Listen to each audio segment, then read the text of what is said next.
Media वालों को भी प्रणाम। वो तो करेंगे क्या, उन पर तो ऐसा ना कब्जा कर लिया है केंद्र सरकार।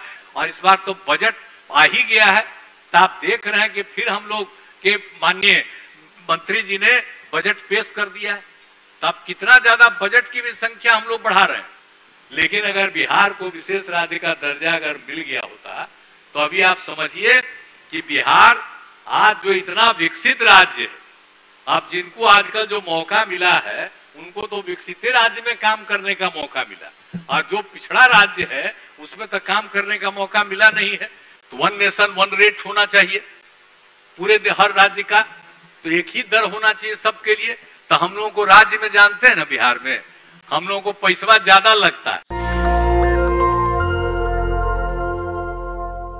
तो चल रहा है चौर विकास के लिए, तो हम लोगों ने तो कही दिया है कि तालाब के क्षेत्र में एक हिसाब से, मतलब कि जितना मिट्टी है तालाब से निकाल करके आप एक हिस्सा में लगा करके अब भूमि को आप समतल करिए, और दूसरे तरफ से आप कर लीजिए कि उसमें मछली पालन करिए।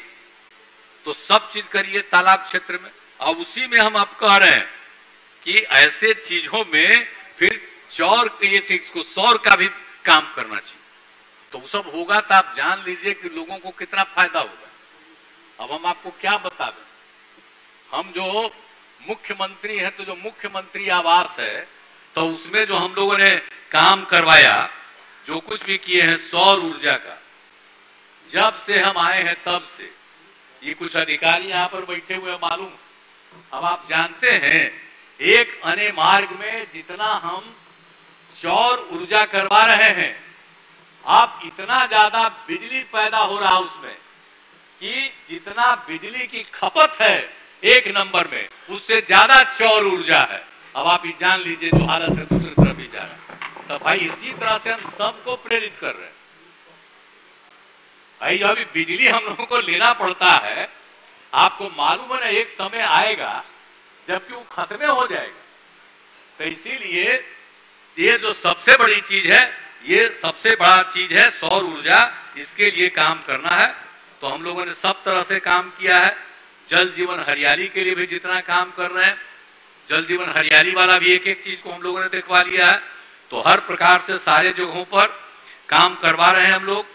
पोखर, तालाब, आहर, पहिनों को अतिक्रमण मुक्त, और जो गरीब आदमी अगर उसमें रह रहा था उसको हटाना था, तो उसको अलग से घर बना करके उसको दे देना है कि आप वहां पर रहिए। तो वो भी हम लोगों ने तय कर लिया है। तो इसलिए कोई गरीब गुरबा तबका का कोई किसी प्रकार की दिक्कत नहीं हो, कहीं पर भी अगल बगल रह रहे हैं, तो उनके लिए हम लोगों ने ये सब तय कर दिया है। तो इस सब जगह से आप समझ लीजिए हर प्रकार से और हर तरह से, अब आप जान ही रहे हैं गंगा जल आपूर्ति योजना का हम लोगों ने जो तय किया था जल जीवन हरियाली में, तो वो तो 3 जगह हो ही न गया भाई। आप समझ ही न रहे हैं कि भाई गया, बोध गया, राजगीर, और नवादा में भी इसी साल हो जाएगा। तो जहां पर पानी की दिक्कत जिन शहरों में थी, उन्हीं जगह पर हम लोग करवा रहे हैं। आप समझ लीजिए भेज रहे हैं गंगा जल की आपूर्ति। तब आजकल वहां हो रहा था, कोई कोई कहता हम लोगों को भी गंगा जल दे दीजिए। अरे काहे का गंगा जल लीजिएगा, उन्हीं जगहों पर दिया जा रहा है कि सबसे ज्यादा टूरिस्ट इन 3 जगहों पर जाते हैं। आप समझिए बोध गया, गया और राजगीर। और वहां पर राजगीर में क्या है समस्या, तो इस सब को देखते हुए, लेकिन रास्ते में एक और भी जो है हिसाब किताब नवादा का, तो हमने कहा कि वहीं पर से तो वहीं पर तो ले जा रहे हैं, तो नवादा का भी करके। तो इसी तरह से सब जगह पर ये सब भी काम हम लोग कर रहे हैं। तो पूरे तौर पर तो इसीलिए कहीं कोई दूसरा जगह की बात नहीं है। यह हम लोगों ने जो कार्यक्रम किया सबकी सहमति से जल डैश जीवन डैश हरियाली अभियान जो हम लोगों ने शुरू करवाया, और उसी का नहीं पार्ट है। कितना सरकार का खर्चा हुआ मालूम है? 4000 करोड़ रुपया से भी ज्यादा। आप सोच लीजिए, यही 3-4 जगह करने में इतना पैसा लग रहा है। तो हम लोग तो सब तरह से सुविधा कर रहे हैं।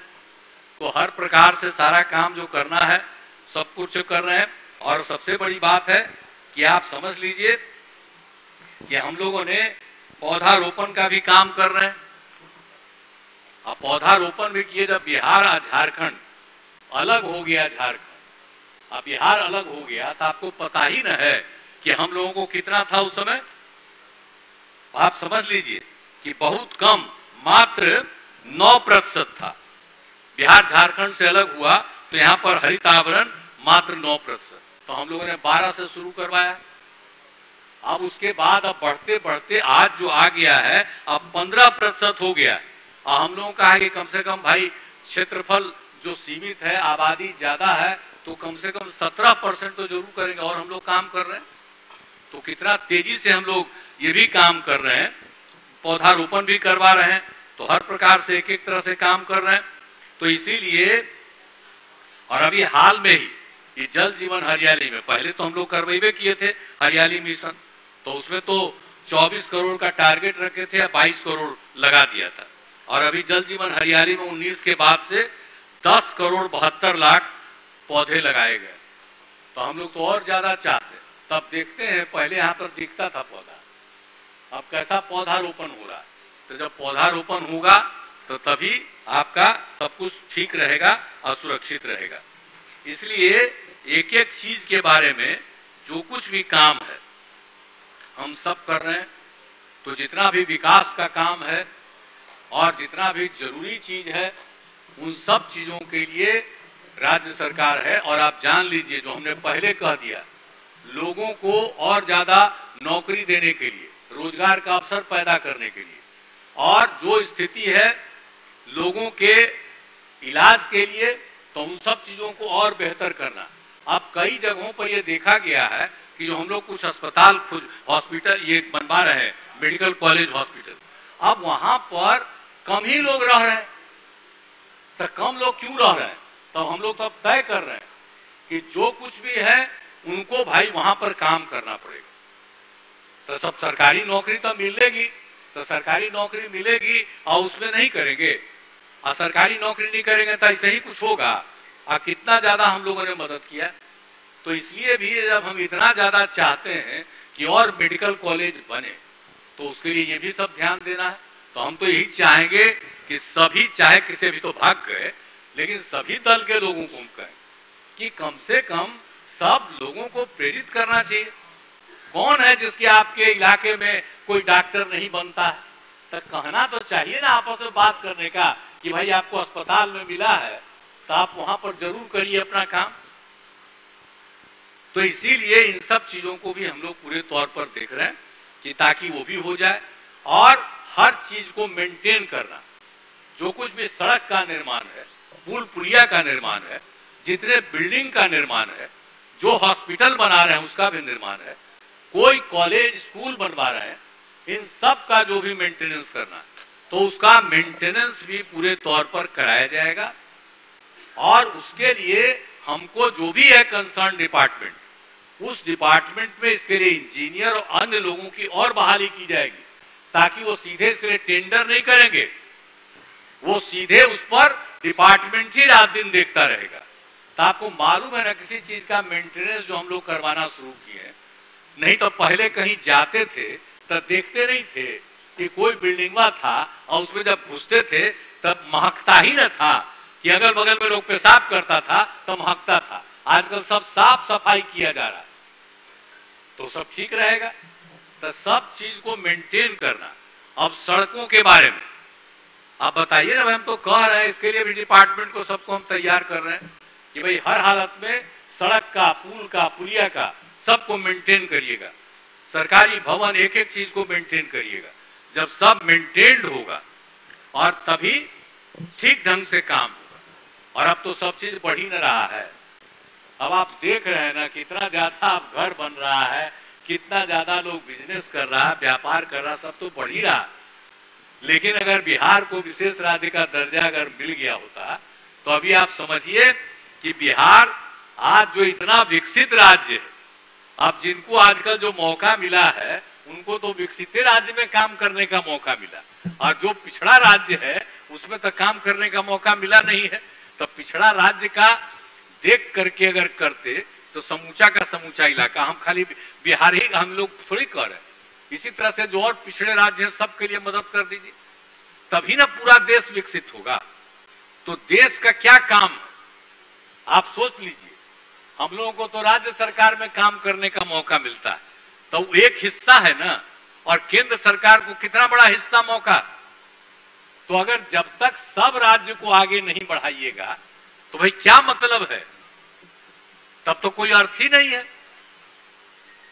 तो इसलिए हर राज्य को ना विकसित करना है, तो ये भी तो केंद्र का होना चाहिए।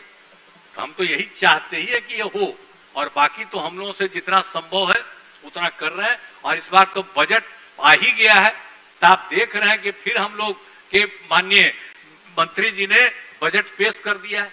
तो अब कितना ज्यादा बजट की भी संख्या हम लोग बढ़ा रहे हैं, और हर तरह से और विकास का काम हो जाए, लोग आगे बढ़े, तो इसके लिए तो हम लोग कोशिश कर रहे हैं। लेकिन अब केंद्र की कोई योजना आती है तो अपना जो हिस्सा है, अब आप सोच लीजिए, उसमें देना पड़ता है 40% या 50%। कहा जाता है केंद्र की योजना है, अर्थात केंद्र की योजना है, तब पहले भी किसी चीज में कम पैसा राज्य का लगता था, आजकल धीरे धीरे बढ़ गया। और राज्य की तो अपनी योजना जो है हमको करना है। तो इसीलिए जरूरत इस बात की है कि जो हम लोगों की मांग है उसको मानना चाहिए था, तो नहीं, फिर भी मान रहे तब भाई आप ही लोगों को चाहिए। और दूसरी बात है, जो केंद्र के द्वारा पैसा वसूला जाता है तो उसका एक हिस्सा ना है जी। तो 15वीं रिपोर्ट के हिसाब से 42% है ना राज्यों का, तो 42% जो राज्यों का है, तो अलग अलग राज्यों का जो हिस्सा बना हुआ है, तो वो समय पर पैसा मिलना जाना चाहिए। अब उसमें भी पता है, इनको ही बताएंगे अपना, अब उसमें भी देर होता है। अरे तो जो राज्य का ही, खाली केंद्र का नहीं ना है, पूरे देश का पैसा है, तो केंद्र सरकार के पास रहना है 68% और 42% रहना है राज्यों में कुल मिला के। अलग अलग राज्यों को कितना मिलना हुआ तय है, तो वो भी मिलना ना चाहिए भाई समय पर। और बाकी तो अपनी तरफ से जो हम लोग काम कर रहे हैं कर ही रहे। अब जो राज्य सरकार कहीं कहीं वसूली करता है तो तुरंत होकर के आता है कि भाई राज्यों को इसको छोड़ देना चाहिए। तो राज्य अगर कुछ चीज का वसूलिये नहीं करेगा तब तो इस बार राज्य को तो कोई पैसे नहीं रहेगा, तो क्या रहेगा, तो कैसे विकास का काम होगा। तो अनेक प्रकार की योजनाएं चल रही, तो हम लोग तो अपना, हाँ जीएसटी ठीक ही है, तो हम लोग तो बोले ही हैं कि भाई बिजली का अभी कोई कोई मांग कर देते हैं, तो हम लोग तो बोलते ही हैं शुरू से कि पूरे देश के हर राज्यों को एक ही दर मिलना चाहिए। और इसके लिए केंद्र में भी रखा गया है। आज जब मीटिंग होती है तो हमारे मंत्री जी भी जाते हैं, तो उसमें इस बात को कहते हैं, तो हर राज्य के लिए तो एक ही दर होना चाहिए, तो 1 नेशन 1 रेट होना चाहिए पूरे हर राज्य का, तो एक ही दर होना चाहिए सबके लिए। तो हम लोगों को राज्य में जानते हैं ना, बिहार में हम लोगों को पैसा ज्यादा लगता है, अब बाकी जगह पर कई विकसित राज्य है उसको पैसा कम लगता है। तो हम लोग अविकसित है, हमको ज्यादा पैसा लगेगा, अविकसित राज्यों को कम लगेगा, तो इससे क्या मतलब है बोलिए। तो इस सब को अगर बराबर हो जाए तभी ना सब बराबर ठीक होगा। लेकिन अब इस सब चीज को तो हम लोग बोलते रहते हैं, तब तो भाई मीडिया वालों को भी प्रणाम, वो तो करेंगे क्या, उन पर तो ऐसा ना कब्जा कर लिया है केंद्र सरकार कि अब बेचारे क्या करेंगे। थोड़ा सा मेरा बात एक बार बोल देंगे और उसका कहवे नहीं करेंगे। लेकिन ये अगर करें तो आप जरा खुद सोचिए ना कि एक ही रेट ना होना चाहिए बिजली का हर राज्य में, केंद्र सरकार का भी होता है। अब जो आपको बता रहे हैं कि जो प्रीपेड मीटर है तो वो सब चीज रहेगा, तो उसके बाद इसकी कोई जरूरत ही नहीं आएगी। तो आप लोग जो हम बता दिए हैं उसके बारे में भी अब हमारा बतवे नहीं सुन रहे हैं। अब वो देख लीजिए, अब वो दूसरा से बतिया रहे हैं, हमारा बतवा सुनिएगा तब ना। तो हम जो प्रीपेड मीटर जो हम बता दिए अब वही रहेगा, तो किसी को कोई नुकसान नहीं होगा, सबको फायदा होगा। और जिसकी भी शिकायत है कि उसको ज्यादा पैसा लग गया, उसका जांच हो रहा है, और जांच करने के बाद अगर उसके ऊपर अन्याय हुआ है देख तो उसको माफी तो कर ही दिया जाएगा, लेकिन कोई गड़बड़ दिया है तो उस पर भी डिपार्टमेंट कार्रवाई करेगा। तो ये सब बात तो हो ही रही है, तो यही सब कहना है। और महामहिम राज्यपाल महोदय के द्वारा चूंकि ये दिया गया है, ये पूरा का पूरा आप जानते ही हैं, उनके द्वारा जो दिया गया है तो अब उनका अभिभाषण दिया गया है। तो अब तो सरकार की कामना है कि समाज में प्रेम एवं भाईचारे का वातावरण कायम रहे और हमारा राज्य प्रगति के पथ पर अग्रसर रहे। राज्य सरकार बिहार के विकास एवं समाज के हर तबके के उत्थान के लिए दृढ़ संकल्पित है। बिहार का इतिहास गौरवशाली है। हम बिहार को गौरव के उसी स्थान पर पुनः पहुंचाना चाहते हैं और आप सब लोगों ने भाग दिया, हम आप सबको धन्यवाद देते हैं। और मैं यही अनुरोध करता हूं कि महामहिम राज्यपाल महोदय के अभिभाषण के लिए उनके प्रति कृतज्ञता का प्रस्ताव सदन सर्वसम्मति से पारित करे। इन्हीं शब्दों के साथ बहुत बहुत धन्यवाद। नेशनल दस्तक की आपसे गुजारिश है कि अगर इसको बचाना चाहते हैं तो नेशनल दस्तक को सब्सक्राइब करने के लिए रेड कलर के सब्सक्राइब बटन को दबाएं, फिर बेल आइकन की घंटी दबाएं। नेशनल दस्तक को बचाने के लिए बहुत जरूरी है कि हर खबर को शेयर करें, लाइक करें, कमेंट जरूर करें।